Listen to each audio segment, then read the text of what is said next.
Hi guys, David from RV Wholesalers with another Versus video. Today we're going to talk about camping with a generator or camping without. A lot of people think, well, the only way I have a generator is if I have a toy hauler or a motorhome. Not true. There's so many great portable generators on the market now, very quiet generators that don't even affect you when you're sleeping or your neighbors. But do I need one? Well, where are you camping? That's the big question, right? Does the park have shore power? In other words, can I plug my unit in when I get there?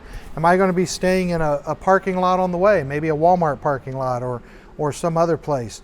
If I'm staying in a parking lot, am I going to have access to power? Probably not.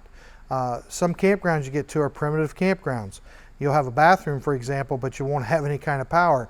So again, just really think through, where do I want to camp? How do I want to camp? How hot is it going to be when I camp? That sort of thing. You know, if you like air conditioning and a microwave to pop popcorn, things like that, you may want to consider taking a small portable generator with you to make sure you have power at all times and you're always covered. Again, look at the small portable generators. Some you can even add them to each other. And then you have the application when you're home. You can use them outside if you're building a deck, anything like that. If your power goes out at home, then you've got a source maybe to run your refrigerator, that sort of thing.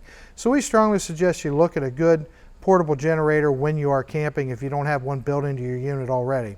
If you have any questions, give us a call. Our parts department would love to help you. 877-877-4494. Make sure you subscribe to our YouTube page and follow us on Facebook.